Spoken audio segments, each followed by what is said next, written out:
हरे कृष्णा। सभी भक्तों के चरणों में दंडवत प्रणाम। हरे कृष्ण। धन्यवाद प्रभु जी। हरे कृष्ण। हरे कृष्णा। सही भक्तों को दंडवत प्रणाम। प्रणाम माता जी। हरे कृष्णा। हरे कृष्णा।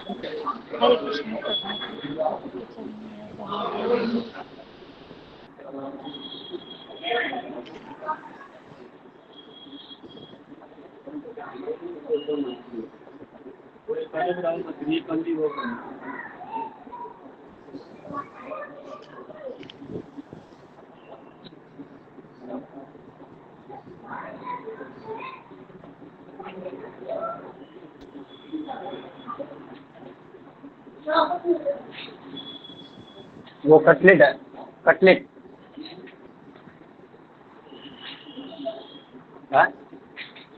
20 रुपया पीस।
हरे कृष्णा। कोई भक्त नरसिंह आरती बोलेगा? रागिनी माता जी नरसिंह आरती बोलिए। जी प्रभु जी, बहुत बहुत धन्यवाद।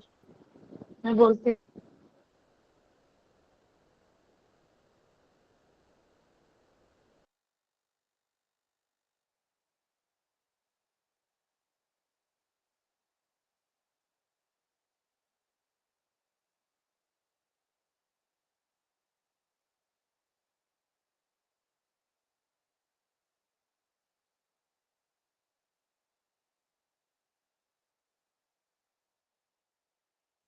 प्रभु जी मेरी आवाज आ रही? हाँ कृष्णा प्रभु जी, मेरी आवाज आ रही है आप? आ रही है माता जी, आ रही है। जी मैं बोलती हूँ। सिम्हा श्री नरसिम्हा, जय जय श्री नरसिम्हा। प्रहलादेश जय पद्मा, मुख पद्मा भृंगा। उग्रं वीरं महाविष्णुं, ज्वलन्तं सर्वतोमुखं। नृसिंहं भीषणं भद्रं, मृत्यु मृत्युर्नमाम्यहम् नमस्ते नरसिंहाय नमस्ते नरसिंहाय प्रहलाद लाद दायिने प्रहलाद लाद दायिने हिरण्यकाशी पूर्वशः हिरण्यकाशी पूर्वशः शिलकंका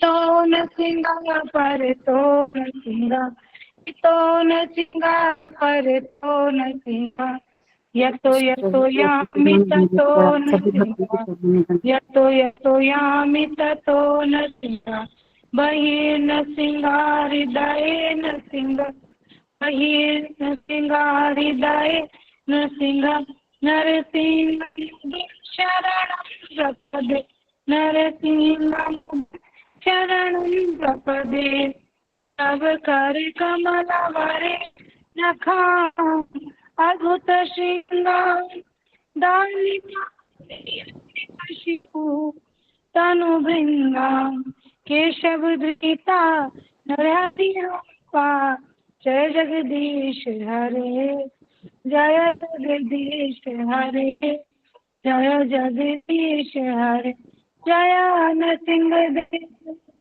नरसिंहदेव नरसिंहदेव जय नरसिंह जय प्रहलाद महाराज प्रहलाद महाराज प्रहलाद जय प्रहलाद महाराज जय जय प्रभुपाद प्रभुपाद प्रभुपाद जय जय प्रभुपाद जय जय गुरुदेव गुरुदेव गुरुदेव जय जय गुरुदेव नित्य हरि बोल हरि बोल हरि बोल नित्य गौर हरि नित्य गौर हरि हरि बोल हरे कृष्णा। कोई भूल हुई है तो क्षमा करना। धन्यवाद माता जी, बहुत सुंदर। हरी बोल माता जी, धन्यवाद।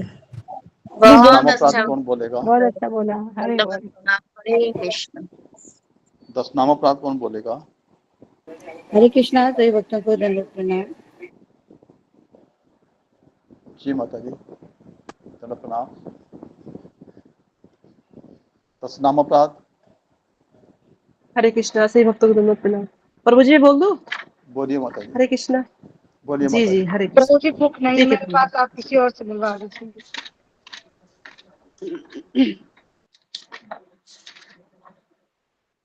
भगवान नाम पर 10 नाम अपराध। पहला, भगवान नाम का प्रचार करने वाले महाभागवतों की निंदा करना। दूसरा, शिव ब्रह्मा आदि देवों के नाम को भगवान नाम के समान अथवा उनसे भिन्न समझना। तीसरा, गुरु की अवज्ञा करना तथा उन्हें साधारण मनुष्य समझना। चौथा, वैदिक शास्त्रों तथा प्रमाणों का खंडन करना। पांचवा, हरे कृष्ण महामंत्र के जप की महिमा को काल्पनिक समझना। छठा, पवित्र भगवान नाम में अर्थवाद का आरोप करना। सातवां, नाम के बल पर पाप करना। आठवां, हरे कृष्ण महामंत्र के जप को वेदों में वर्णित एक शुभ सकाम कर्मकांड के समान समझना। नौवां, अश्रद्धालु व्यक्ति को हरिनाम की महिमा का उपदेश करना।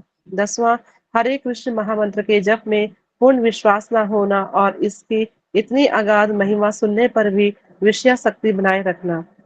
ध्यान पूर्वक जप न करना भी एक अपराध है। स्वयं को वैष्णव समझने वाले भक्तों को इन नाम अपराधों से बचना चाहिए, जिससे जीवन की अभिष्ट सिद्धि शीघ्र प्राप्त हो। हरे कृष्णा। दंडवत प्रणाम। से भक्तों।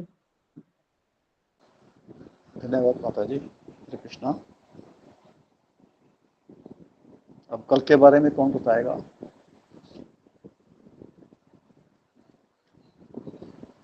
रूबी माता जी की टर्न है। रूबी माता जी अभी तक आई नहीं।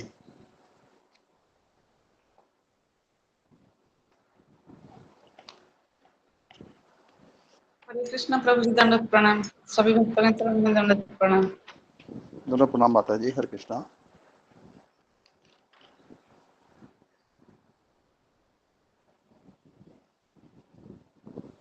प्रभु जी कल 30वां श्लोक था ना?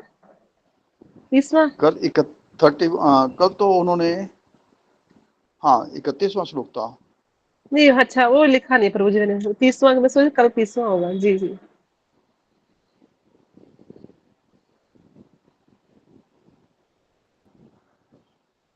कोई भक्त बोलेगा?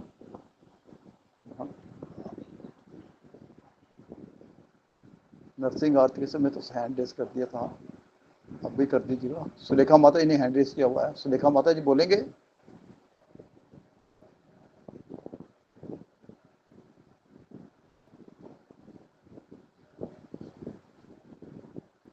हरे कृष्ण प्रभु जी, मैं बोलूं क्या? बोलिए माता जी, धन्यवाद।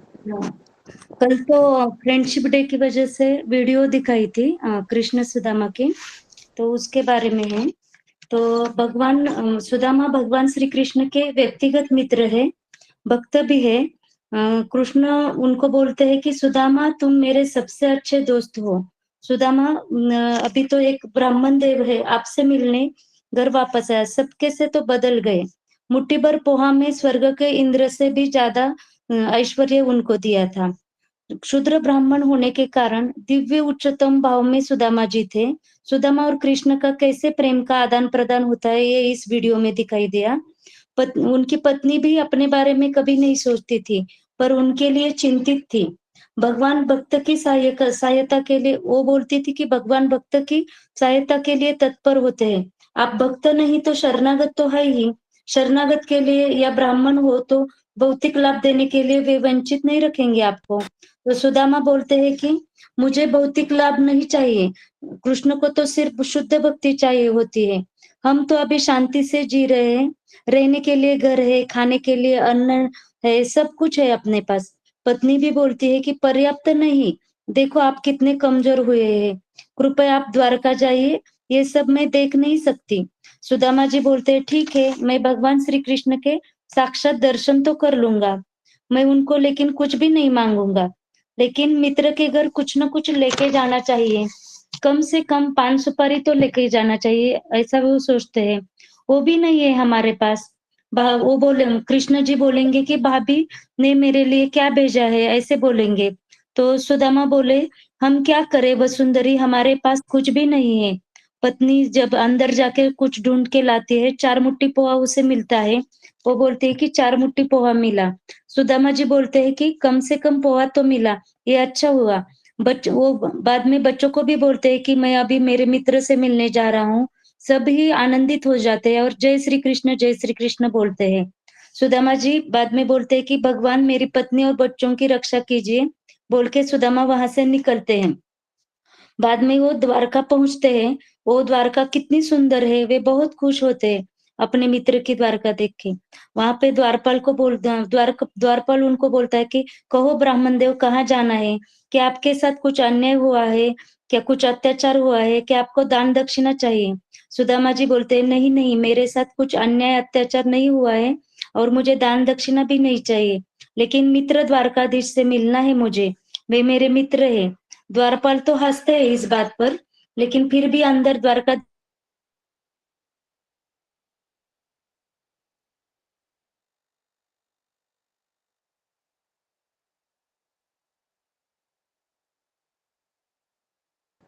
माता जी म्यूट हो गए आप।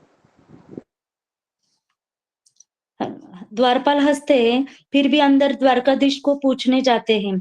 श्री कृष्ण जी द्वारपाल को वहां पे बोलते हैं कि एक ब्राह्मण आया है और अनुमति मांग रहे हैं आपसे मिलने की। तो श्री कृष्ण उनको बोलते हैं कि ब्राह्मणों और संतों के लिए हमारा द्वार सदैव खुला रहता है। तो बाद में द्वारपाल बोलते हैं उसके पास खड़ा हुआ भी नहीं है, गरीब है, किंतु वो पागल भी लग रहा है, जो वो कह रहा है कि वो आपका मित्र है, उसका नाम सुदामा है। कृष्ण अत्यानंदित होते हैं, सुदामा को तुरंत लेके आने को कहते हैं और रुक्मिणी जी को स्वागत की तैयारी करने को भी बोलते हैं। आखिर दोनों आलिंगन करते हैं, कृष्ण और सुदामा। सुदामा की हाथ की झोली भगवान खुद हाथ में लेते हैं और बरसों बाद मिले हो, मुझे एक सेवा का अवसर नहीं दोगे क्या, ऐसे बोलते हैं। द्वारकाधीश इस दरिद्री ब्राह्मण की सेवा क्यों कह रहे हैं, ऐसे आजू बाजू के लोग बोलते हैं, जैसे कि आलिंगन के अधिकारी तो केवल रुक्मिणी और बलराम ही होते हैं, इसको भी आलिंगन दिया मतलब ये विशेष ब्राह्मण होंगे, इसके पुण्य बहुत होंगे, ऐसे वो सोचते हैं। वो जब कृष्ण और सुदामा मिलते हैं तो बालपन के दिन स्मरण करते हैं और एक दिन का एक प्रसंग उनको याद आता है। गुरु पत्नी आदेशानुसार वे घने जंगल में सूखी लकड़ी लाने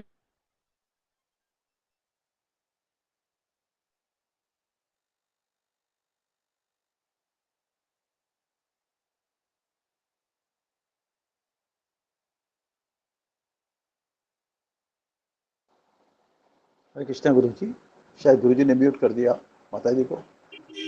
हाँ।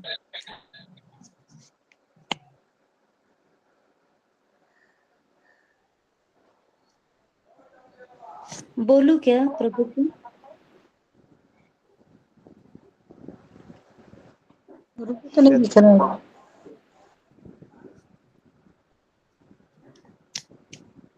आए गुरु जी आए ना? अभी आए नहीं, अभी गुरु जी नहीं। हरे कृष्णा सभी वैष्णव भक्तों को दंडवत प्रणाम। हरे कृष्णा हरे सत्य कृष्णा प्रभु जी, सभी भक्तों के चरणों में दंडवत प्रणाम। हरे कृष्णा माता जी, रेखा माता जी दंडवत प्रणाम। हरे कृष्णा सभी वैष्णव प्रणाम। दंडवत प्रभु प्रणाम जी, माता जी, हरे सभी भक्तों को कृष्णा दंडवत माता प्रणाम। जी, दंडवत प्रणाम। सभी भक्तों के चरणों में दंडवत प्रणाम। दंडवत प्रणाम, सभी भक्तों के चरणों में दंडवत प्रणाम। जी बोलिए माता जी, बोलिए आप, दंडवत प्रणाम। हरे कंटिन्यू कृष्णा कीजिए। सभी वैष्णव भक्तों के चरणों में दंडवत पूरी रात वो एक पेड़ पे निकालते हैं लकड़ियां, भीगनी नहीं चाहिए ऐसा सोचते हैं। सुदामा उस वक्त चने खा रहा था, लेकिन श्री कृष्ण जी ने बोला तो वो बोलते हैं कि सुदामा मैं आपको कभी नहीं भूलूंगा, ऐसे बोलते हैं।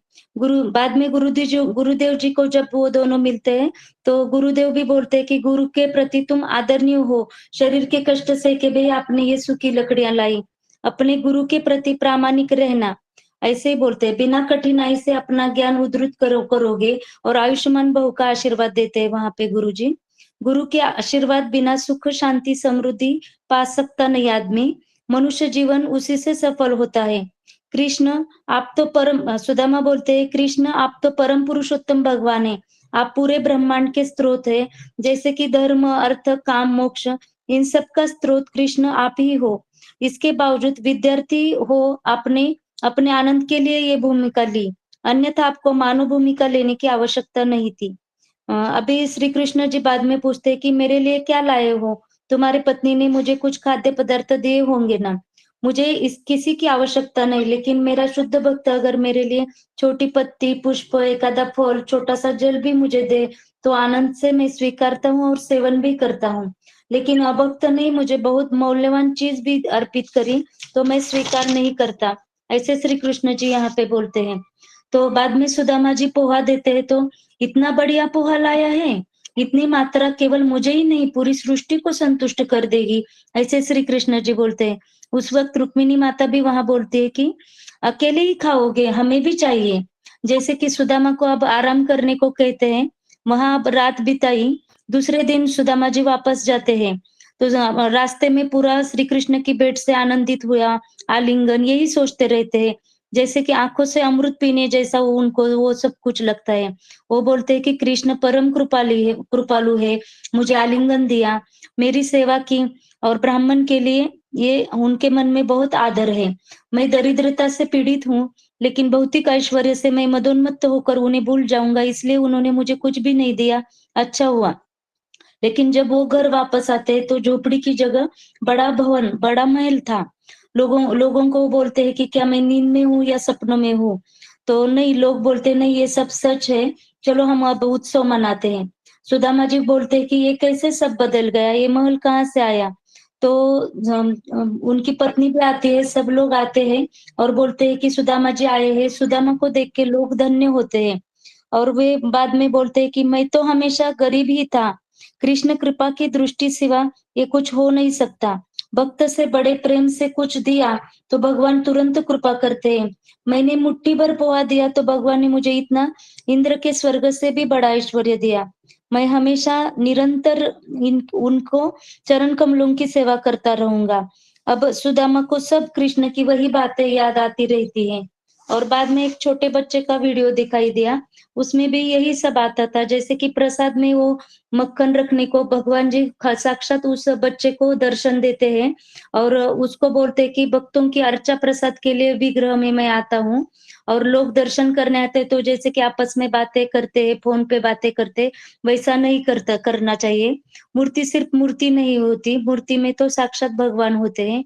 और बच्चा जब चॉकलेट खाने की उसको आदत होती है तो भगवान जी बोलते हैं कि देसी गाय का अमृतमयी स्वादिष्ट माखन खाना चाहिए और भक्तिभाव से जो भी मुझे अर्पित करेगा वो उससे मैं खुश होऊंगा।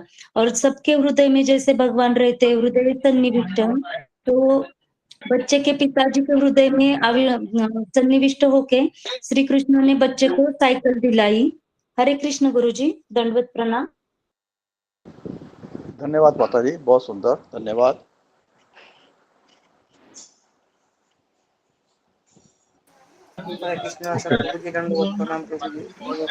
जी हरे कृष्णा। दंडवत अशोक प्रणाम तालुक गुरु जी, से हरे आवाज आ कृष्णा। दंडवत हरे प्रणाम। कृष्ण बोलो गुरु जी। कृष्ण भगवान की जय। हरे कृष्ण गुरु जी, दंडवत प्रणाम।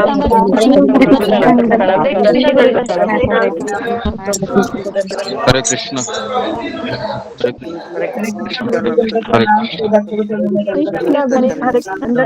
सभी वैष्णव भक्तों के चरणों में दंडवत प्रणाम। हरे कृष्णा। हरे कृष्ण गुरुदेव, दंडवत प्रणाम। सभी वैष्णव भक्तों को दंडवत प्रणाम।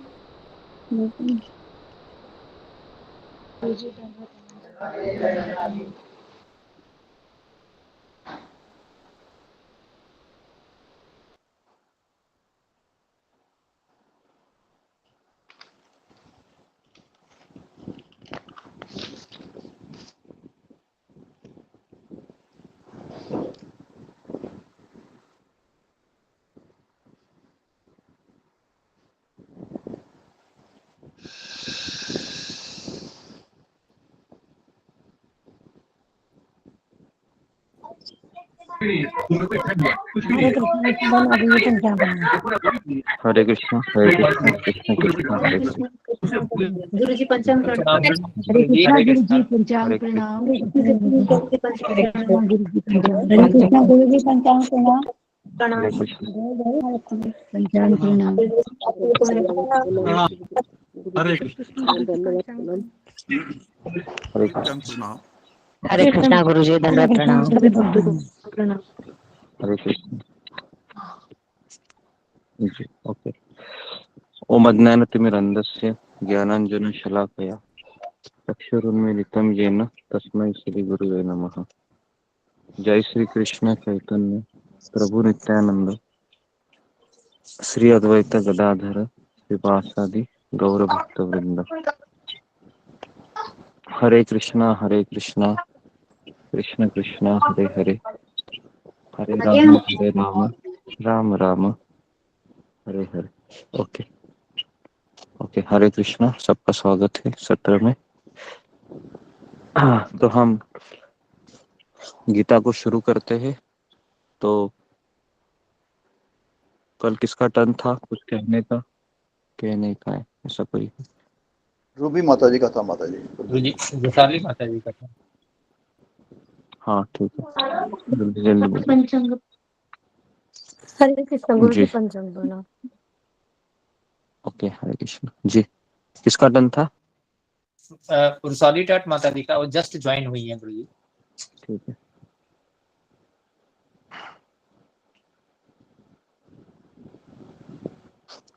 तो कह रही है क्या, पूछिए, नहीं तो पुरसाली माता जी, दंडवत प्रणाम आपको। हरे कृष्णा।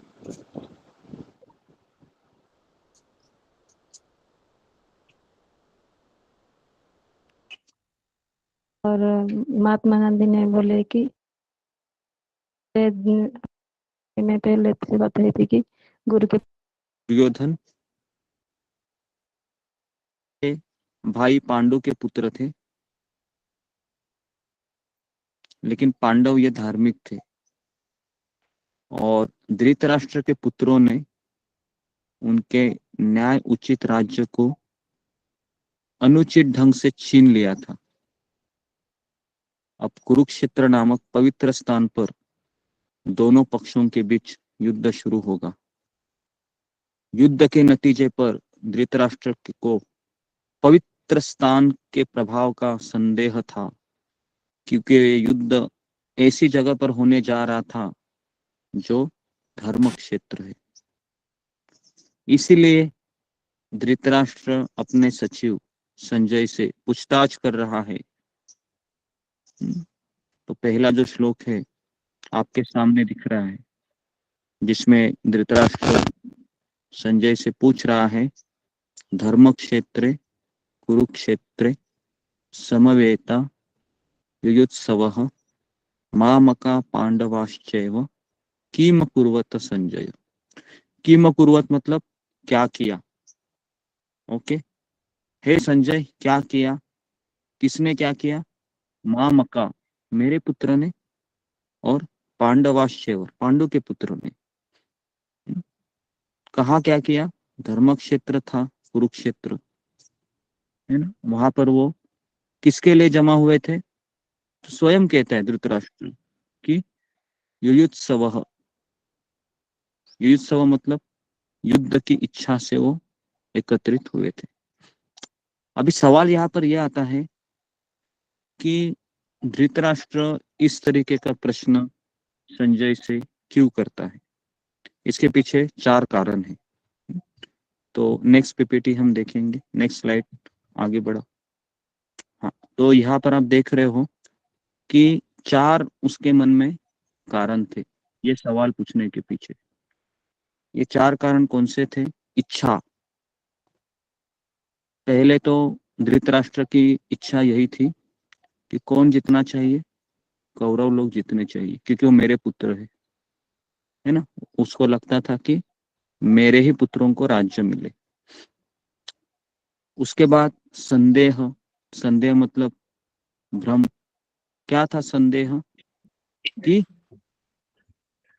मेरे पुत्र विजय होंगे या नहीं होंगे, या युद्ध होगा या नहीं होगा। ये भी उसके मन में प्रश्न था। अभी सवाल ये आता है कि धृतराष्ट्र के मन में ये सवाल क्यों था कि युद्ध होगा या नहीं होगा? तो इसके पीछे भी तीसरा कारण ये था कि उसको भय था।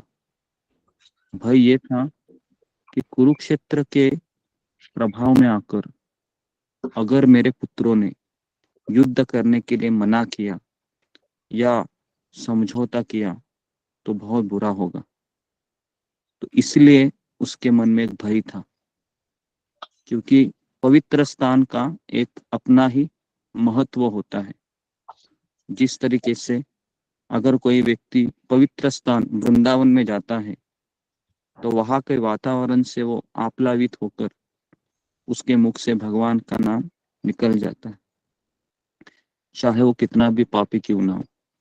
उसी प्रकार से धृतराष्ट्र के मन में यह भय था, कहीं मेरे पुत्र कुरुक्षेत्र जो धर्म क्षेत्र था उसके प्रभाव में आकर कहीं युद्ध के लिए समझौता तो नहीं कर बैठेंगे। ये उसके मन में भय था। और चौथा था आशा। क्या आशा थी धृतराष्ट्र के मन में? कहीं पांडवों ने समझौता अगर किया तो मेरे पुत्र है वह जीत जाएंगे, है ना। तो उसको यह आशा भी थी कि अगर पांडवों के मन में यह इच्छा निर्माण हुई कि हम युद्ध ही नहीं करेंगे, हम ये राज्य दुर्योधन को ही दे देते हैं, तो ये भी एक उसके मन में आशा थी। तो ये है धृतराष्ट्र का सैन्य निरीक्षण। क्या था कि वो सवाल पूछने के पीछे 4 कारण थे। पहले उसकी इच्छा थी कि मेरे ही पुत्र को राज्य मिले। दूसरा, उसके मन में संदेह था, क्या युद्ध होगा या नहीं होगा। तीसरा, उसके मन में भय था, कहीं मेरे पुत्र समझौता तो न कर बैठेंगे धर्म क्षेत्र के प्रभाव में। और चौथा, उसके मन में आशा थी कि कहीं पांडव लोग समझौता तो नहीं कर बैठेंगे ताकि मेरे पुत्र को राज्य मिले। तो 4 उसके पीछे कारण थे। ठीक है, तो ये हो गया धृतराष्ट्र का सैन्य निरीक्षण। Next slide. इसमें हमें एक शिक्षा मिलती है कि भौतिक आसक्ति चिंता का कारण बनती है। इस संसार में कोई समस्या नहीं है। समस्या एक ही चीज का है कि हमारा उस चीज के प्रति बहुत मोह उत्पन्न होता है, बहुत आसक्ति उत्पन्न होती है। कई बार गीता के प्रवचन रोज सुनने के बाद भी वह आसक्ति जाती नहीं है ना। तो इसलिए हमें अगर कोई व्यक्ति बीमार पड़ता है हमारे घर का, या कोई भी चीज अगर समस्याएं आ जाती है, तो सबसे पहला अटैक हमारे भक्ति के ऊपर ही होता है। हम भक्ति थोड़ा सा कम करते हैं, नहीं तो उसको पोस्टपोन करते हैं। तो इसके लिए हमारा सबसे बड़ा चिंता का कारण हमारी भौतिक आसक्ति है, जो घर के प्रति हो सकती है, परिवार के प्रति हो सकती है, या फिर घर की वस्तुओं के प्रति भी हो सकती है, और व्यक्ति को धर्म के प्रति अंधा बना देती है। जिस तरह से धृतराष्ट्र को जब कृष्ण जब आए थे धृतराष्ट्र के पास और कहा कि आप इस युद्ध को रोक दीजिए, धृतराष्ट्र कहता है कृष्ण को, कृष्ण वासुदेव मुझे पता है आप भगवान हो, लेकिन क्या करूं, मैं अपने पुत्र से इतना आसक्त हूं कि मैं आपकी आज्ञा को स्वीकार नहीं कर सकता। खुल्लम खुल्ला बोलता है वो धृतराष्ट्र। और अगर भी आप बोलोगे धृतराष्ट्र पागल था, तो मैं एक बात बताना चाहता हूं, हम सभी धृतराष्ट्र ही है। समझ में आया है? हम सभी धृतराष्ट्र ही है। हमारा कहीं ना कहीं आसक्ति छिपी हुई है, और जब कोई वो चीज आती है ना, तो हमको पता चलता है कि माला पे मन नहीं लगता है, सत्संग करने की इच्छा पिघल जाती है ना, या हम वहां पर प्रायोरिटी देते हैं। तो ये हमारी आसक्ति का संकेत है। ठीक है, नेक्स्ट स्लाइड। ओके, उसके बाद फिर अभी मैं आपको एक मोटा मोटी फिगर दे रहा हूं कि पहला जो श्लोक है जिसमें धृतराष्ट्र सैन्य निरीक्षण करता है, श्लोक क्रमांक 2 से लेके श्लोक क्रमांक 11 तक दुर्योधन सैन्य निरीक्षण करता है। श्लोक क्रमांक 13 से लेके श्लोक क्रमांक 25 तक संजय सैन्य निरीक्षण करता है, और श्लोक क्रमांक 26 से लेके श्लोक क्रमांक 46 तक अर्जुन सैन्य निरीक्षण करता है। तो इस अध्याय में टोटल 46 श्लोका है। तो अभी हम नेक्स्ट स्लाइड पे जाते हैं। श्लोक क्रमांक 2, जिसमें दुर्योधन जैसे ही धृतराष्ट्र ये प्रश्न पूछता है, संजय अपना कैमरा है वह दुर्योधन के पास लेके जाता है। क्या किया, सवाल क्या था, मेरे पुत्रों ने क्या किया, पांडु के पुत्रों ने क्या किया। तुरंत कैमरा कहाँ लेके जाता है संजय, दुर्योधन के पास। तो अभी दुर्योधन क्या कहते हैं, देखो दुर्योधन फिर कहा किसके पास जा रहा है, तो वर्णन आता है कि दुर्योधन ये पांडवों की सेना को देखता है। तो यहाँ पर एक मोटा मोटा कैलकुलेशन दिया गया है कि एक अक्षौहिणी सेना में क्या क्या चीजें होती हैं। तो 1,09,650 सैनिक होते हैं, 65,600 घुड़सवार होते हैं जो घोड़े पे बैठकर युद्ध करते हैं, 21,870 हाथी होते हैं, और 21,870 ये रथ होते हैं।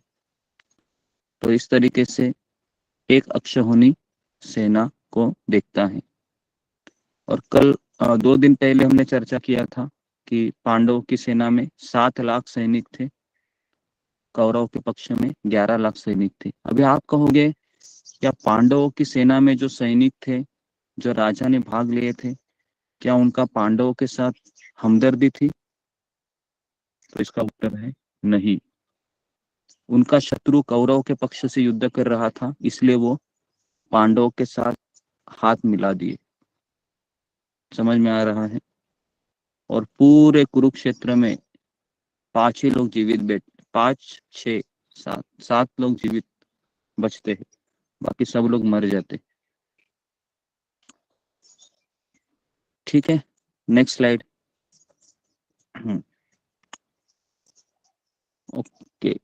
तीसरा, हाँ नेक्स्ट। तो तीसरे श्लोक में बताते हैं पश्येता पांडु पुत्रा नाम। तो वो पांडु के पुत्रों को देखता है। तो श्लोक क्रमांक 3 से लेके 6 में पांडवों की सेना की ताकत बताई गई है। महान योद्धाओं के नाम लेता है दुर्योधन। वो द्रोणाचार्य के पास क्यों जाता है? क्योंकि द्रोणाचार्य ये तभी है ना उसके खास आदमी था द्रोणाचार्य। हालांकि सेनापति तभी भीष्म पितामह था। द्रोणाचार्य के पास जाने का एक ही कारण था। ये कारण ये था, कौन बताएगा कि क्यों चले जाते हैं वो द्रोणाचार्य के पास ही दुर्योधन? क्यों भीष्म के पास नहीं जाता है वो? क्यों कर्ण के पास नहीं जाता है? इतने लोग थे लेकिन दुर्योधन द्रोणाचार्य के पास ही क्यों जाता है? जी तो मैं फिंगर को मैं एक ही व्यक्ति को पूछता हूँ जी। ओके, अशोक चावला।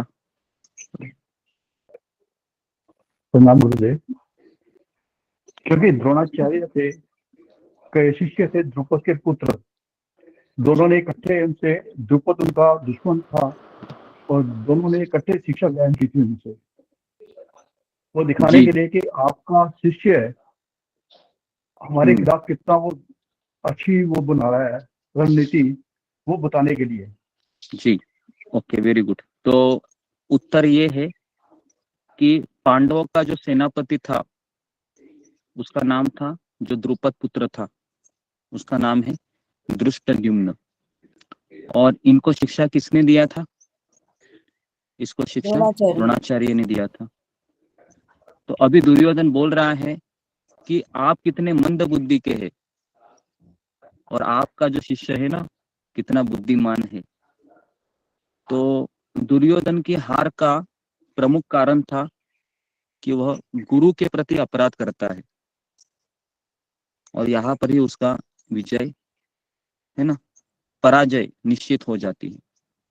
क्योंकि अगर आप तीसरा श्लोक पढ़ोगे तो उसमें वो सीधा कहता है कि हे द्रोणाचार्य आप मंद बुद्धि के हैं, सीधा बोलता है वो, अपने गुरु को मंद बुद्धि कहता है। तो इसके लिए गुरु का अपराध वहां पर ही हो जाता है ना, तो उसके लिए उसका पराजय निश्चित हो जाता है वहीं पर, है ना। तो उसके बाद फिर वो 4, 5, 6 में पांडवों के महान है ना चेकितान, काशीराज, पुरुजित, कुंती भोज, युधामन्यु ऐसे इत्यादि, अभिमन्यु, ये सभी महारथी थे, है ना। महारथी का अर्थ क्या है? एट अ टाइम वह बहुत लोगों के साथ युद्ध कर सकता है ना। तो 4, 5, 6 में पांडव की सेना की ताकत बताता है ना। और महान योद्धाओं के नाम खुद लेता है दुर्योधन, कहता है देखो कितने लोग हैं उधर।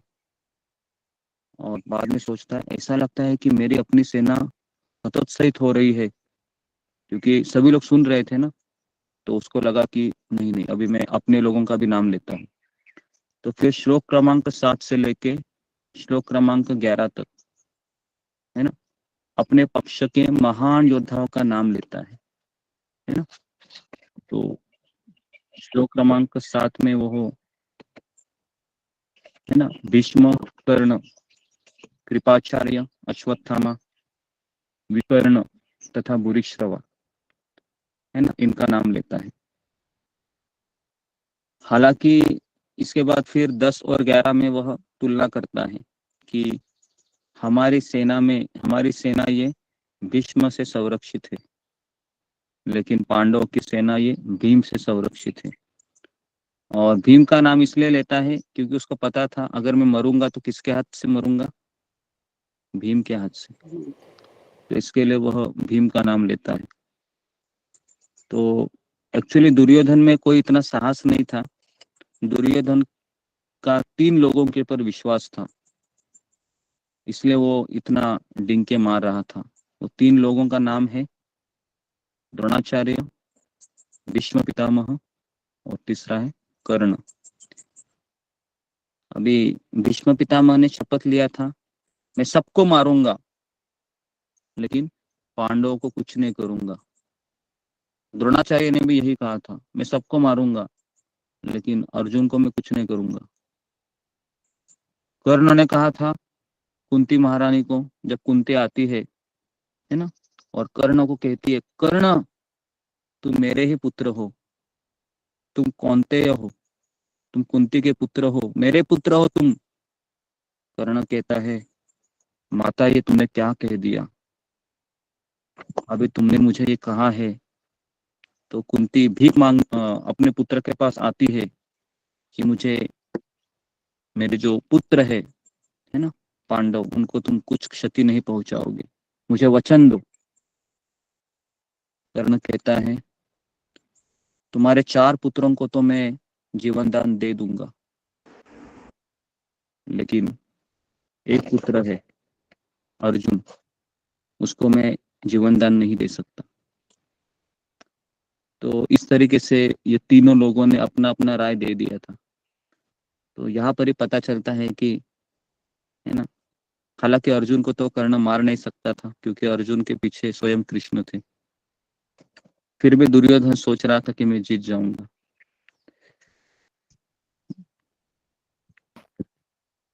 तो इस तरीके से नेक्स्ट शिक्षा इसमें हम ये देखते हैं कि अगर हमारे पास विनम्रता है और अगर हमारे पास सहनशीलता नहीं है, विनम्रता भी नहीं है, सहनशीलता भी नहीं है, तो हम भयभीत या निराश अवस्था में दूसरों पर दोषारोपण करना प्रारंभ कर देते हैं। जैसे दुर्योधन यहाँ पर कह रहा है, दुर्योधन ने सारा दोष किसको लगा दिया, द्रोणाचार्य को लगा दिया। बोल रहा है तुम्हारे कारण सब ये गड़बड़ हो गया है। तो इसके लिए विनम्रता और सहनशीलता ये भक्ति में प्रोमिनेंट रोल निभाती है। और भक्ति में कभी कई बार इतना हताश हो जाते हैं कि सोचता है भक्त कि कितना ये मेरे साथ मुझे सहन करना होगा, लेकिन हमें हताश नहीं होना है, क्योंकि इसको शुद्धिकरण कहते हैं। जब हमारे जीवन में किसी भी प्रकार की आपत्ति आती है तो हम ये समझते हैं कृष्ण मेरा ऑपरेशन कर रहे हैं, कृष्ण मुझे एनेस्थेसिया का इंजेक्शन दिए हैं, और अभी मेरा अंदर जितना भी काम क्रोध लोभ रूपी पस भरा हुआ है, कृष्ण उसको इंजेक्शन देके निकाल रहे हैं, तो इसलिए मुझे दर्द हो रहा है। भक्त इस तरीके से सोचता है। ओके, तो अभी श्लोक क्रमांक 12 से लेके श्लोक क्रमांक 19 तक एक्चुअली संजय निरीक्षण करता है, और 20 से लेके 25 तक भी सैन्य निरीक्षण करता है, लेकिन उसमें वह 20 से लेके 25 तक संजय सोचता है कि कृष्ण कैसे भक्त वत्सल है। ओके, तो अभी मैं 12 से 19 का कवर करता हूँ। तो जैसे ही भीष्म पितामह देखते हैं कि दुर्योधन मेरा नाम ले रहा है, तो उसको खुश करने के लिए भीष्म पितामह है ये शंख बजाते हैं पहला, है ना। तो शंख बजाने का कारण क्या था कि वो अपने भांजे, है ना, भांजे तो नहीं बोल सकते, अपना जो ये था पुत्र के पुत्र दुर्योधन को खुश करना चाह रहा था। हाँ, खुश करना चाह रहा था। सोच रहा था कि मेरे शंख बजाने से दुर्योधन, है ना, बहुत खुश होगा। लेकिन दुर्योधन को एक चीज, है ना, पता नहीं था। दुर्योधन को एक चीज पता थी, एक्चुअली पता है दुर्योधन क्यों इतना भीष्म के ऊपर भरोसा कर रहा था। इसका एक ही कारण था, जब द्रौपदी का वस्त्रहरण हो रहा था तब भीष्म चुपचाप बैठे थे, इसलिए दुर्योधन को लग रहा था कि तब ये चुपचाप बैठा था तो अभी भी ये कुछ नहीं करेगा मेरे लिए, नहीं उनके लिए, है ना, उनको मार देगा ये, ऐसा सोच रहा था। इसके लिए उसको आशा थी, क्योंकि द्रौपदी न्याय की भीख मांगने के लिए गई थी, द्रोणाचार्य के पास भी और भीष्म के पास भी, दोनों चुप बैठे थे, दोनों कुछ नहीं किए। तो इस तरीके से जैसे ही शंख बजाया, कहा आता है कि शंख नगाड़े बिगुल तुरही सिंह एक साथ बजने लगे, है ना, एक साथ बजने लगे। ओके, तो भीष्मदेव ने अप्रत्यक्ष भविष्यवाणी की कि युद्ध में जीतने का कोई अवसर नहीं है दुर्योधन तुम्हारे पास, क्योंकि हमारे दूसरे पक्ष में साक्षात भगवान श्री कृष्ण है। तो इसलिए भीष्म को पता था कि हम युद्ध हारने वाले हैं, क्योंकि भीष्म पितामह ये भक्त है, भक्त ही ने महाजन है, जो 12 महाजन है उनमें से, है ना। भीष्म पितामह एक महाजन है। महाजन मतलब ऐसे भक्त जिनका चरणों का अनुगमन करके हम भगवान को प्राप्त कर सकते हैं। उसके बाद फिर नेक्स्ट की 1.14 यहाँ पर बताया गया है कि माधव पांडवाश्चैव दिव्य शंको प्रद्युम्न। तो 14वें श्लोक में ये बताया गया है कि भगवान श्री कृष्ण और अर्जुन, इनके जो घोड़े थे वो श्वेत रंग के थे, और उनका शंख का वर्णन आता है दिव्य शंख। दिव्य मतलब उनके शंख ये असाधारण थे। दिव्य शब्द का अर्थ है साधारण नहीं थे, अलौकिक। हाँ, कृष्ण के शंख का नाम है हरे पांचजन्य, कृष्ण। और अर्जुन के शंख का नाम है, अर्जुन के शंख का नाम है देवदत्त। देवदत्त। और माधव शब्द का अर्थ क्या है? तो माधव शब्द का अर्थ है भाग्य लक्ष्मी के स्वामी, माधव। तो इस तरीके से यहाँ पर भगवान के शंख को दिव्य कहा गया है। हम सबको पता है कि पांचजन्य शंख कैसे मिलता है। जब सांदीपनी मुनि अपने, है ना, गुरुकुल में जब कृष्ण बलराम पढ़ते हैं, तो कृष्ण बलराम को कहते हैं कि आप मेरे पुत्र को खोज के लेके आइए। उस दौरान समुद्र में जब वो खोजते हैं तो उनको एक पांचजन्य, जो शंख में एक राक्षस रहता है ना, उससे वो युद्ध करते हैं, और वो राक्षस ये शंख भगवान को उपहार के स्वरूप दे देता है, पांचजन्य। उसके बाद फिर नेक्स्ट स्लाइड। ओके, फिर 17, है ना, 17 में बताया गया है कि पांडवों की ओर से विभिन्न योद्धाओं ने अपने अपने शंख बजाए। शंख बजाने का अभिप्राय ये है कि मैं अभी युद्ध के लिए तैयार हूं। ओके, तो इस तरीके से जैसे पांडवों ने शंख बजाया, संजय कहता है कौरवों के हृदय विदीर्ण हो गए, कौरव के हृदय में हड़कंप मच गई, भय निर्माण हुआ। ठीक है, तो पांडवों का कृष्ण पर विश्वास था, इसके लिए पांडवों के हृदय विदीर्ण नहीं हुए। जो भगवान की शरण ग्रहण किया है वो किसी भी आपत्ति में भयभीत नहीं होता है। अगर हम गीता क्लास करके जपा करने के बाद भी भयभीत होते हैं कि मेरा क्या होगा अभी, तो समझने का हमारा भगवान के ऊपर श्रद्धा बहुत कमजोर है,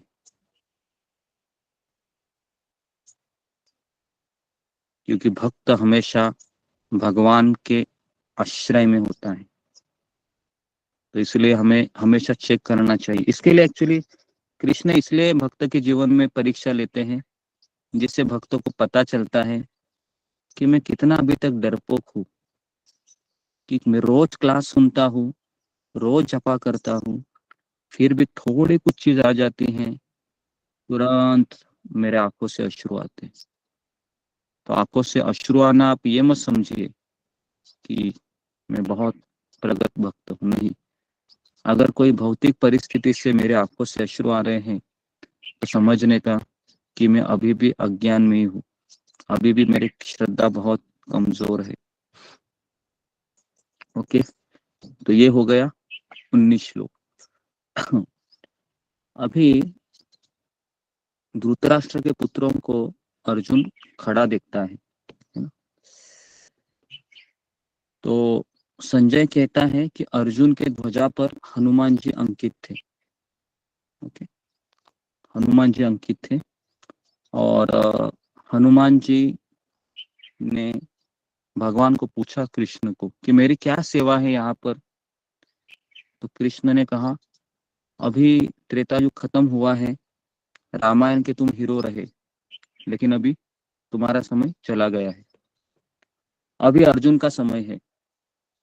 तो इसलिए आपको क्या करना है, आपको पांडव लोग जब चिल्लाएंगे ना जोर से, तब आपको भी चिल्लाने का है जोर से, यही आपकी सेवा रहेगी। आप सोच सकते हो, है ना, क्योंकि कृष्ण कौन है, वही रामचंद्र है। तो इस तरीके से हनुमान जी को सेवा दी गई थी। तो इसलिए आप कभी ऐसा मत समझिए कि हनुमान जी नहीं थे। कुरुक्षेत्र के युद्ध में हनुमान जी भी थे, लेकिन हनुमान जी ने कोई शस्त्र नहीं उठाया, हनुमान जी केवल चिल्ला रहे थे। युद्ध में पता है चिल्लम चिल्ली बहुत होती है, बहुत चिल्लाते हैं, क्योंकि युद्ध के लिए रजोगुण लगता है। रजोगुण का अर्थ क्या है, बहुत गुस्सा आता है ना। गुस्सा आता है तो व्यक्ति युद्ध कर सकता है, अगर गुस्सा नहीं आता है तो फिर आप युद्ध नहीं कर सकते, है ना। आप सबको पता है जब घर में झगड़े होते हैं, है ना, तो गुस्सा बहुत आता है। गुस्सा होने से हाथ पैर ऐसे एकदम ऐसे एक्टिव हो जाते हैं, खून एकदम खोलने लगता है, बराबर है। तो इसी तरीके से युद्ध में रजोगुण एक्टिव होता है बहुत, है ना। तो यहाँ पर हनुमान जी का यही सेवा था। कपि ध्वज कहा गया है 20वें श्लोक में। कपि मतलब हनुमान जी, ध्वजा में हनुमान जी विराजित थे। इतना सब होने के बाद अभी अर्जुन कहता है सेनयोर उभयोर मध्ये रथम स्थापतम में अच्युत यावद एता निरीक्षेहम योद्ध कामान अवस्थितान। अर्जुन कहता है कृष्ण को, हे कृष्ण, हे अच्युत, मेरा जो रथ है वो दोनों सेनाओं के बीच में ले चलो। मैं देखना चाहता हूँ कि कौन कौन लोग आए हैं युद्ध करने के लिए। धृतराष्ट्र के दुर्बुद्धि पुत्र को कौन कौन लोग प्रसन्न करने के लिए आए हैं, जरा मैं उनको देख तो लूं। अभी कृष्ण को यहाँ पर अच्युत कहा गया है। अच्युत शब्द का अर्थ क्या है, अच्युत शब्द का अर्थ है कि गिरे ना। हाँ, वो कभी अपने पद से गिरते नहीं। हालांकि यहाँ पर वो ड्राइवर का काम कर रहे हैं, अर्जुन का सारथी बने हैं, लेकिन फिर भी वो भगवान ही है ना, भगवान ही है। क्योंकि भगवान कोई भी कार्य करे वो भगवान के स्तर उनका बना रहता है। तो इसके लिए उनको अच्युत, च्युत मतलब गिरना, अच्युत मतलब वो कभी गिरते नहीं है। हाँ? तो इस तरीके से अर्जुन को अपने चचेरे भाइयों के साथ युद्ध करने की इच्छा नहीं थी, क्योंकि अर्जुन एक शुद्ध भक्त था, किंतु दुर्योधन की जिद के कारण, है ना, उनको युद्ध करना पड़ा। तो इसके बाद नीचे आ जाइए, नेक्स्ट स्लाइड। तो हाँ, तो हम सबको पता है कि एक समय की बात है कि युधिष्ठिर महाराज ने अर्जुन को कहा कि जाओ तुम द्वारिका में जरा कृष्ण से कुछ सहायता मांगो युद्ध के लिए। दुर्योधन पहले से वहां पर बैठा रहता है, कहाँ पर, भगवान के सर के बगल में बैठा रहता है। और अर्जुन जैसे आता है, प्रवेश करते हैं, देखते हैं वासुदेव सोए हुए हैं, तो उनके चरणों में बैठे रहता है।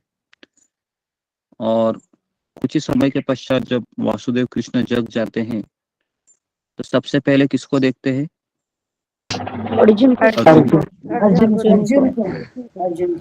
अर्जुन को देखते हैं। और जैसे अर्जुन को देखते हैं और कहते, पार्थ द्वारिका में कैसे आना हुआ तुम्हारा। दुर्योधन खट कर खड़ा हो जाता है।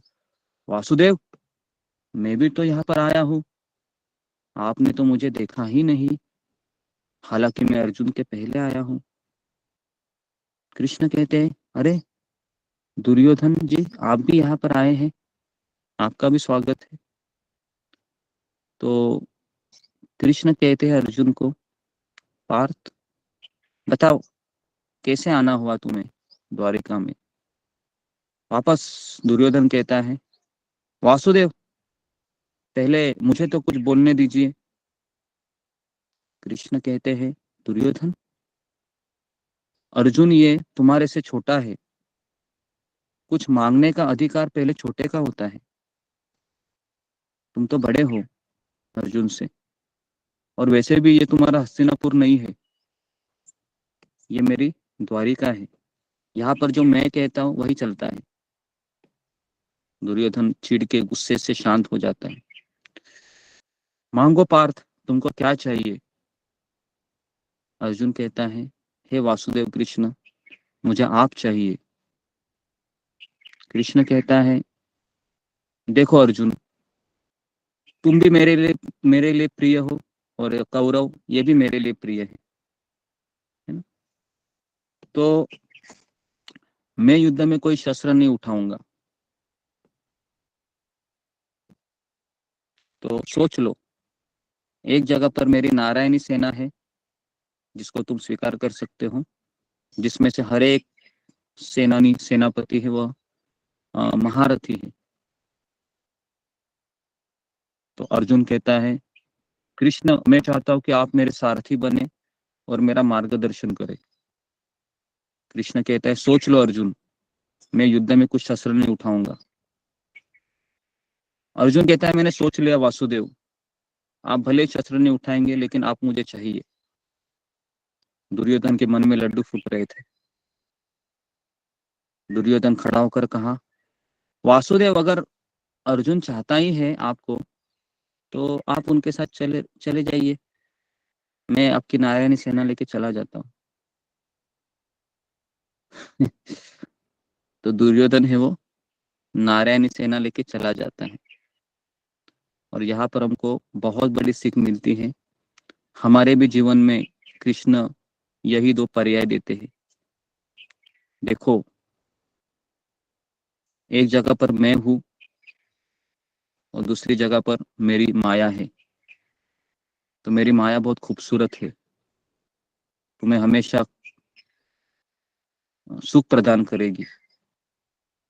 और एक जगह पर मैं हूँ, मैं बहुत परीक्षा लूंगा। सोच लो कौन चाहिए तुमको, बताइए। अभी मैं आपको ये सवाल कर रहा हूँ, कौन चाहिए आपको? कृष्ण चाहिए, बहुत परीक्षा लोगे, या माया? चाहिए हम लोगों को। कृष्ण ही चाहिए गुरु जी, हम माया के प्रभाव में रहकर कृष्णा चाहिए गुरु जी। ठीक, कृष्ण गुरु जी। ठीक है, कृष्ण चाहिए तो फिर कृष्ण चाहिए। कृष्ण बहुत टेढ़े हैं, जल्दी घुसते नहीं है। अगर आप देखोगे कृष्ण को, तो कृष्ण अपने शरीर के 3 जगह पर झुके हुए हैं, गर्दन से, 3 जगह कमर से और पैर से। जल्दी अंदर घुसते नहीं है, और घुस गए तो निकलते नहीं है। समझ में आ रहा है आपको? तो कृष्ण ऐसे हैं। तो उसके लिए कृष्ण को स्वीकार तो किए हम, और हम सबको कभी कभी बीच बीच में स्टेशन आ जाता है, पता है ना, जिसमें ऐसा लगता है क्या होगा अभी आगे, क्या होगा आगे, क्या होगा कृष्ण आगे। तो ऐसे सवाल आते रहते हैं। कोई बात नहीं, क्योंकि कृष्ण इसी तरीके से काम करते हैं, है ना। तो हमको तो कृष्ण ही चाहिए, है ना। नारायणी सेना नहीं चाहिए हमें। नारायणी सेना दुर्योधन को ले जाने दो, अर्जुन ने कहा, है ना। तो इस तरीके से 24 श्लोक में कहते हैं अर्जुन, एवं मुक्तो ऋषिकेशो। हाँ, तो भगवान को ऋषिकेश कहा गया है, इसके पीछे भी एक कारण है कि ऋषिकेश का अर्थ है कि कृष्ण मेरे मन को जानते हैं, अर्जुन के मन को, और अर्जुन चाहता है कि वह मेरे इंद्रियों के नियंत्रक बने। तो ऋषिकेश शब्द का अर्थ है कि इंद्रियों के नियंत्रक। हमारी 5 इंद्रिय है और छठा इंद्रिय है मन। तो हमारा मन हम वासुदेव के हाथों में देते। एक्चुअली वासुदेव के हाथ में अर्जुन के रथ के जो घोड़े थे, उसके जो लगाम होते हैं, ये कृष्ण के हाथ में थे। और अगर आप सबको पता होगा तो युद्ध में इतना शोर शराबा होता है कि अगर सारथी को कुछ कहना है ना, दाएं चलो, बाएं चलो, सीधे चलो, तो पता है सारथी जो खड़ा होता है ना व्यक्ति, महारथी, तो वो किस तरह से संकेत करता है? पैर लगाता है। अगर ये साइड में मार दिया, समझने का बाएं जाना है। अगर ये साइड में मार दिया पैर से, दाएं जाना है। अगर पीठ में उन्होंने ऐसे है ना रख दिया पैर, समझने का सीधा जाना है। आप सोच सकते हो कृष्ण अर्जुन के 18 दिन है ना पैर के द्वारा है ना वह इंडिकेशन ले रहे थे। इसलिए कृष्ण है, भक्त वत्सल है, अपने भक्त के लिए कुछ भी कर सकते हैं। हरे कृष्ण गुरुजी। तो इसलिए हमें है ना, हम एक्चुअली पैर मारे, उन्होंने ये चीज क्यों मंजूर करी? क्योंकि इतना शोर शराबा होता है, आप उनको कह नहीं सकते, क्योंकि आपका आवाज सारथी तक पहुंच नहीं पाता है। तो इसके लिए अगर आपको उसको बताना है तो यही इंडिकेशन देना पड़ता। ऐसा नहीं कि कृष्ण ही नहीं, जितने भी वहां पर रथ थे वहां पर यही चलता था। सारथी पैर से ही भाषा करता था अपने जो महारथी थे, अधिरथी थे। भी तो चूज करते थे, उन्होंने तो पैर ही क्यों? नहीं, पैर ही ना, क्योंकि हाथ एंगेज रहते हैं ना। ऐसा क्यों? आप जरा सोचो ना, हाथ में क्या है? धनुष्य बाण है, हाथ कैसे लगा सकते? सारे उनके हाथ तो एंगेज है, हाथ में धनुष्य है ना, तो पैर ही खुले हैं। तो इसके लिए पैर से ही।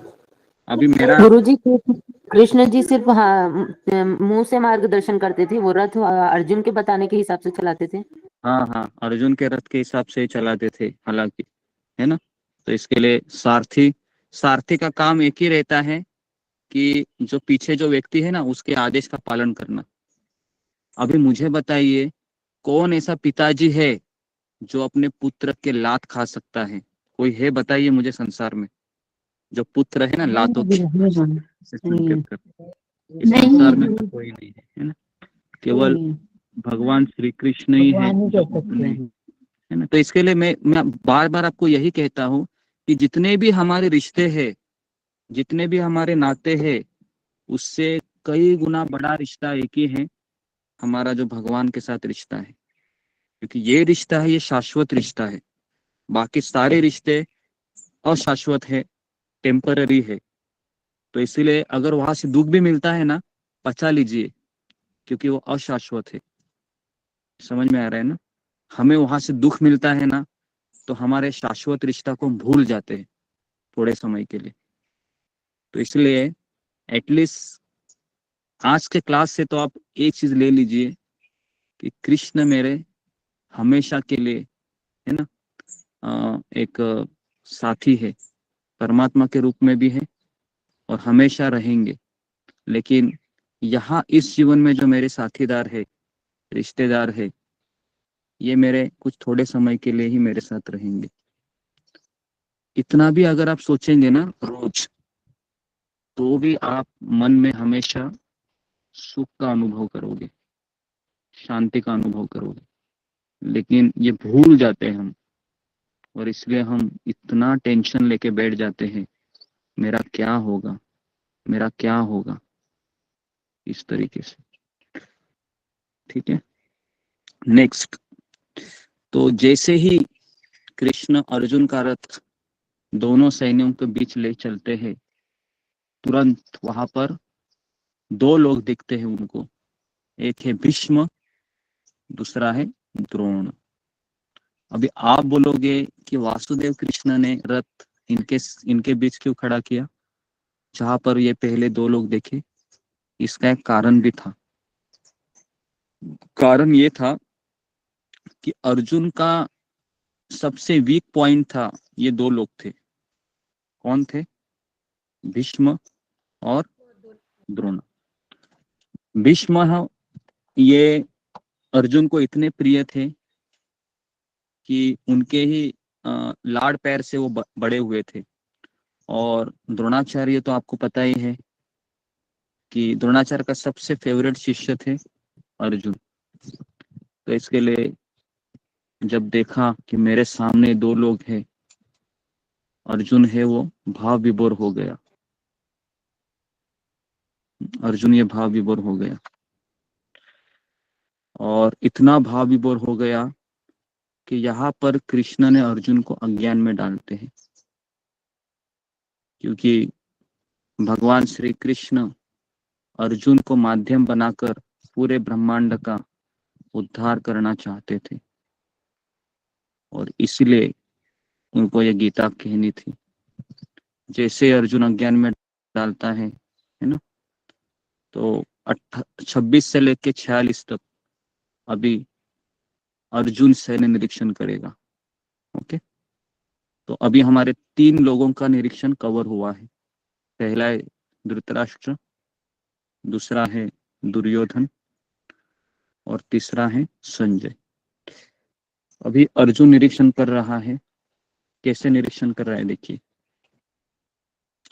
दृष्टवेपम स्वजन कृष्णम युयुत्सम सम उपस्थितम सिद्धन्ति मम गात्राणि मुखम च परिचुष्यति। अर्जुन कह रहा है, पहला कारण दे रहा है अभी युद्ध न करने का।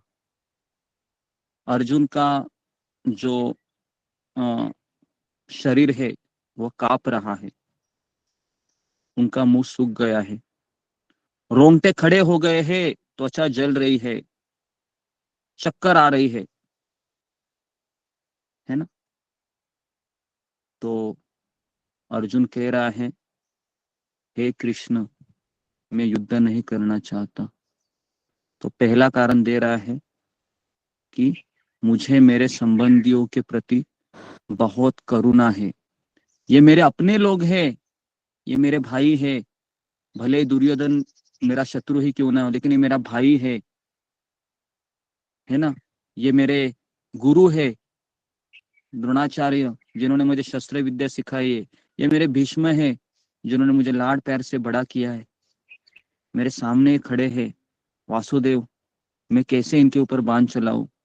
मेरा शरीर थरथरा रहा है, मेरा मुंह सूख रहा है, मेरे रोंगटे खड़े हो रहे हैं, मुझे चक्कर आ रहा है। हे कृष्ण, हे केशी, हे केशी असुर का वध करने वाले, मुझे समझ में नहीं आ रहा है मैं क्या करूं, है ना। मेरा मन चकरा रहा है। भ्रम रूपी राक्षस ने क्या किया है, मेरे ऊपर आक्रमण किया है। तो इसके लिए अभी मैं खड़ा रहने में असमर्थ हूँ। मेरा गांडीव धनुष्य मेरे हाथ से सरक रहा है। तो ये अर्जुन का भी परिवर्तन हो रहा है। कितने लोगों के जीवन में ऐसी परिस्थिति आई है पिछले कई आपने जो साल बिताए हैं बचपन से लेकर अभी तक, कि इस तरीके से टेंशन आता है। ओके, आता है ऐसे जी। तो ऐसा आता है, और जब आता है ना, तब अपने आप को हम संभाल नहीं पाते हैं, पूरा डिप्रेशन में चले जाते। ये सब डिप्रेशन के साइन है जो यहाँ पर अभी वर्णित है। डिप्रेशन, एंजाइटी, लोनलीनेस, है ना, पूरी तरीके से सुसाइडल थॉट आना। ये जो अभी फर्स्ट रीजन है, ये पता है क्यों होता है? क्योंकि हमारे आसक्ति बहुत डीप रूटेड होती है किसी चीज के प्रति। तो इसके लिए अर्जुन के मन में ये सारे विकार उत्पन्न होते हैं। ओके, तो ये पहला कारण देता है करुणा। करुणा मतलब दया, लेकिन दया कहाँ होनी चाहिए? तो वर्णन आता है दया आत्मा के ऊपर होनी चाहिए, शरीर के ऊपर नहीं। हमारी दया किसके ऊपर होती है? शरीर के ऊपर होती है। इसलिए मेरा बेटा अच्छा है, दूसरे का बेटा खराब है ना, बराबर है। जो माँ होती है, अगर दो बेटे रहेंगे तो अपने बेटे को ज्यादा प्रेम देती है, नेचुरल है। लेकिन पड़ोसी का बेटा रहेगा तो उतना वो प्रेम नहीं दे पाती, क्योंकि ये मेरा बेटा है। तो यही होता है कि शरीर के प्रति करुणा होती है, तो ये अज्ञान का लक्षण है। जिस तरह से कोई व्यक्ति डूब रहा है पानी के अंदर, समुद्र के अंदर, अगर मैं उसके कपड़े को बचा के लेके आता हूँ, है ना, और वो आदमी डूब जाता है, तो लोग क्या कहेंगे? बेवकूफ है, कपड़े को बचा के क्या फायदा, अरे वो आदमी तो डूब गया ना। तो वैसा हमारी करुणा होती है, हम शरीर के ऊपर करुणा दिखाते हैं और आत्मा को भूल जाते हैं। तो इसके लिए ये करुणा है, ये पहला कारण देता है युद्ध न करने का। नेक्स्ट उसके बाद फिर कहता है अर्जुन कि दूसरा कारण देता है युद्ध न करने का, वह है कि सुख की अपेक्षा, या मुझे इस युद्ध में कोई आनंद नहीं दिख रहा है। ओके, तो क्या कह रहा है कृष्ण? कृष्ण को अर्जुन कह रहा है, न च श्रेयो अनुपश्यामि हत्वा स्वजनम आहवे, न कांक्षे विजयम कृष्ण न च राज्यम सुखानि च। तो अर्जुन कह रहा है कि अगर मैं युद्ध करूंगा, अगर जीतूंगा, तो मुझे क्या मिलेगा? राज्य मिलेगा। लेकिन हे कृष्ण, सारे लोग मारे जाएंगे, मैं अकेला राज्य लेके क्या करूंगा? मेरे लिए सुख बांटने के लिए कोई नहीं रहेगा, तो मुझे ये राज्य नहीं चाहिए। अर्जुन कृष्ण को कहता है, क्योंकि मान लो आपका हैप्पी बर्थडे है ना, आपके सामने बड़ा केक है, पूरे हॉल को सजाया है गुब्बारों से, है ना, पूरे घर को सजाया है, मोमबत्ती भी है उसमें, और आप अकेले हैं। और अगर आपको अभी कहा जा रहा है मनाओ, खुशियां मनाओ, अभी तुम्हारा बर्थडे है, क्या उसको खुशी होगी? नहीं होगी, है ना, क्योंकि कोई नहीं है साथ में। क्या आनंद आएगा? नहीं आएगा। तो इसलिए अर्जुन कह रहा है कि हे कृष्ण, इन लोगों को मार के मुझे राज्य मिलेगा, कौन रहेगा मेरे साथ खुशी बांटने के लिए? इसके लिए मुझे युद्ध नहीं करना है। दूसरा कारण देता है। दूसरा कारण क्या है? सुख की अपेक्षा, है ना, आनंद की अपेक्षा थी उसको, क्योंकि संबंधियों के बिना आनंद कहाँ है ना। आप सोच सकते हो, अगर कोई व्यक्ति शादी करता है ना, शादी करने के बाद अगर बच्चे नहीं होते हैं तो फिर उसको घर एकदम काटने को दौड़ता है। वो सोचता है कि कुछ मजा नहीं लग रहा है मेरे गृहस्थ जीवन में, है ना। तो गृहस्थ जीवन में दो ही चीजें सुख देती है। एक है जो पत्नी रहती है ना, अच्छा खाना पका कर देती है, उसके बाद मीठा बात करती है। और दूसरा कहा जाता है कि अपना ही पुत्र जब गोदी में चढ़ता है ना, और पापा पापा कहता है, तो उस पुरुष को तो ब्रह्मांड का सुख भी तुच्छ लगने लगता है। पता है आपको? आपका पुत्र जब आपके पास आता है ना हंस के, तो उसको उसको ब्रह्मांड का सुख भी फीका लगता है। ये भागवत में ऐसा बताया गया है ना, इतना उसको आसक्ति हो जाती है अपने पुत्र के प्रति। इसके लिए जब दुर्योधन का जब जन्म हुआ था ना, तो दुर्योधन एकदम चिल्ला रहा था एकदम, और सारा अपशकुन दिख रहा था। विदुर ने कहा, देखो धृतराष्ट्र, ये जो तुम्हारा ये जो पुत्र है ना, पहला पुत्र, ये पूरा कुरु वंश का विनाश कर देगा, इसके इसका त्याग करो। धृतराष्ट्र बोलता है, नहीं विदुर, ये मेरा बेटा है, तुम गलत बोल रहे हो, मेरे पुत्र का मैं त्याग नहीं कर सकता। विदुर ने कहा इसका परिणाम बहुत भयानक होगा। धृतराष्ट्र बोलता है चलेगा, लेकिन मैं मेरे पुत्र को त्याग नहीं कर सकता, है ना। तो इस तरीके से पुत्र का मोह इस संसार में सबसे बड़ा मोह माना जाता है ना?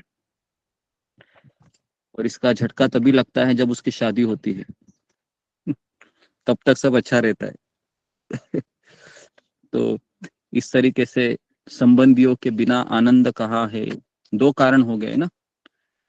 तो तीसरा कारण अभी हम देखेंगे, क्यों नहीं चाहिए। तो यहाँ पर लिखा हुआ है कि राज्य का आनंद लो, लेकिन किसके साथ, किसके लिए, है ना। तो यही चीज हमने बताई।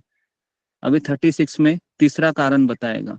नेक्स्ट, हाँ, क्या हम धन के लिए इतने लोभी हैं, अपने ही लोगों को मार डालेंगे। वासुदेव, मैं इतना तो लोभी नहीं हूं ना कि मुझे राज्य के लिए मैं इन लोगों को मारूं, और अगर मैं इन लोगों को मारूंगा तो मेरा क्या होगा, मुझे नरक जाना पड़ेगा, है ना। मुझे नरक जाना पड़ेगा, और मैं नरक जाना नहीं चाहता हूँ। इसके लिए मुझे पाप का भय है ना। तो इस तरीके से यहाँ पर बताया गया है कि पाप का भय, है ना। तो 6 प्रकार के लोग होते हैं, है ना, जिनको मारने से पाप नहीं लगता है। तो नेक्स्ट स्लाइड, इनको आतताई कहते हैं।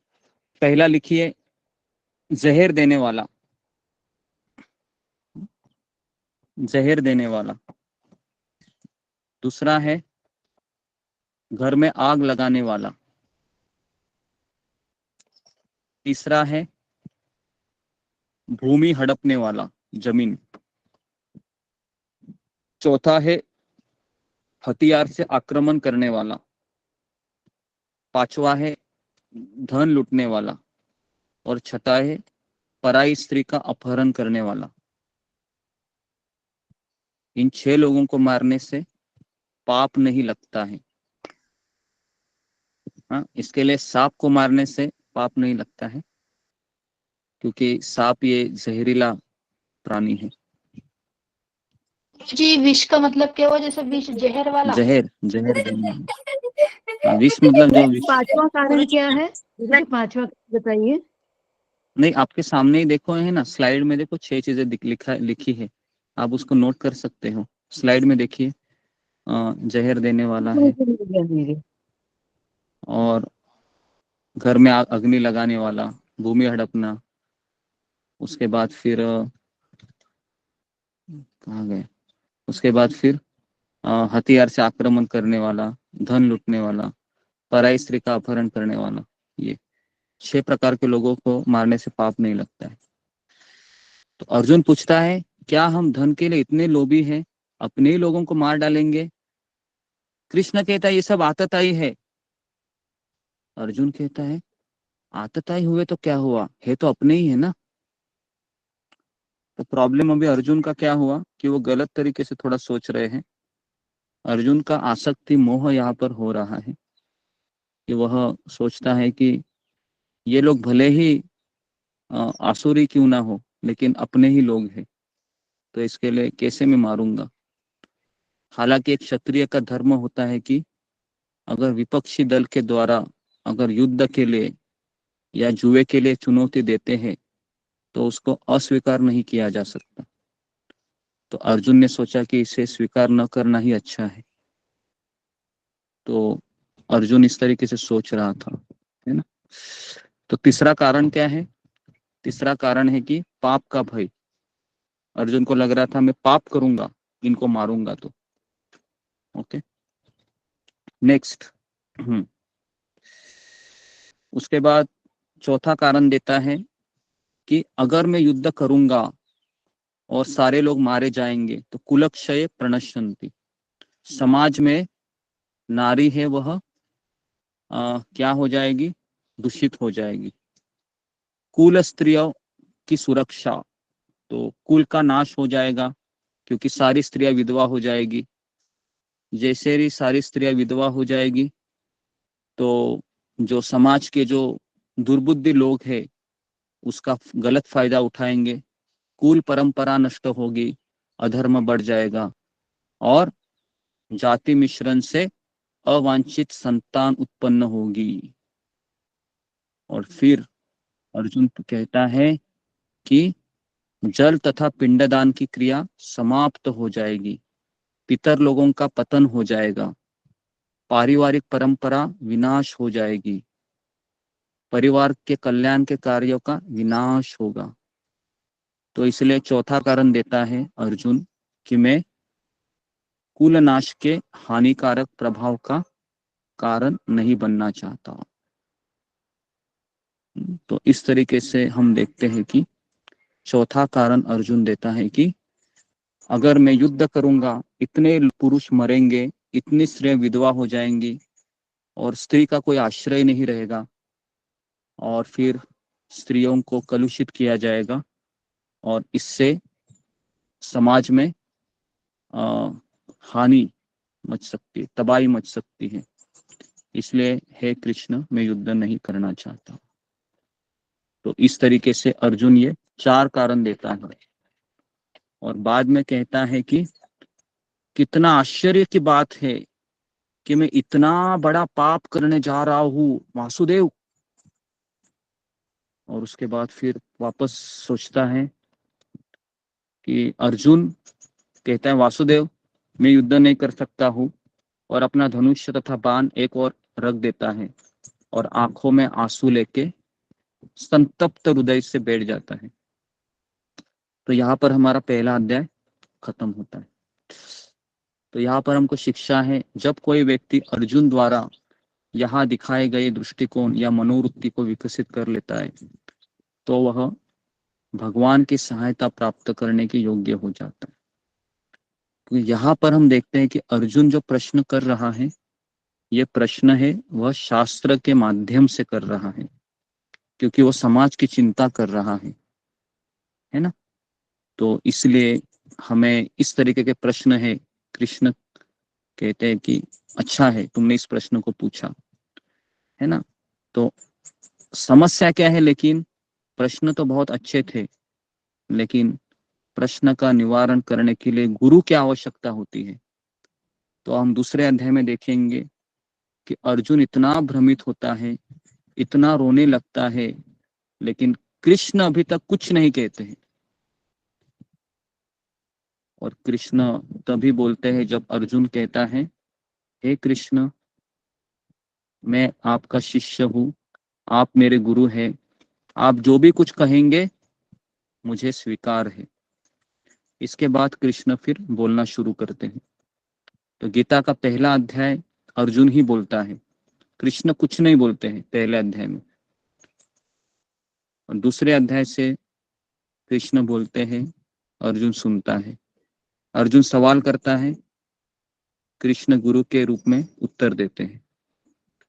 तो कल हम दूसरा अध्याय देखेंगे, किस तरह से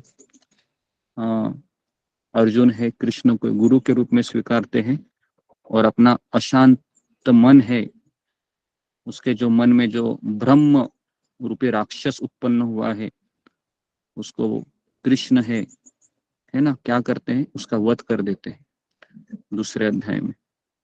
तो यहाँ पर मैं रुकता हूँ। बहुत अच्छा।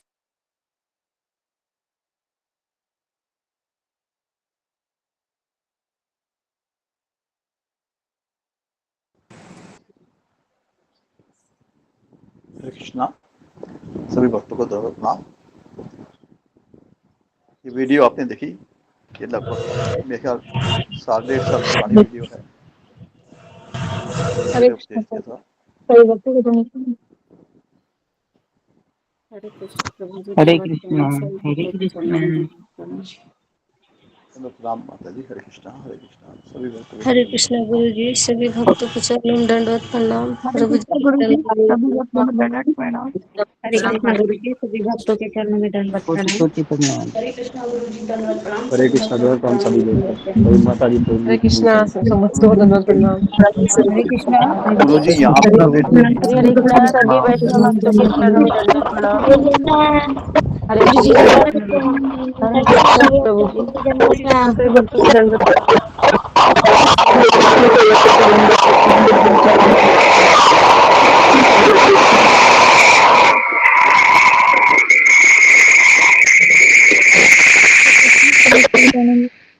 चरणों में दंडवत। ठीक है, हम यहाँ विश्राम देते हैं। हरे कृष्णा सभी भक्तों के चरणों में दंडवत प्रणाम। हरे कृष्णा गुरु जी दंडवत प्रणाम। सभी भक्तों को दंडवत प्रणाम। आप चल दंडवत प्रणाम। गाना पावने में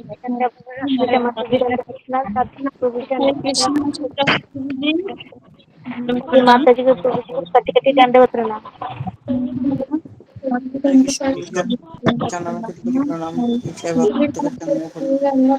गुरु जी 16 माला हुआ मेरा। किसको रिपोर्ट कृष्ण करना? रमेश प्रणाम। रमेश पांडे बोल रहा हूँ। जी 16 माला हमने किया है कि रिपोर्ट करना पड़ता है?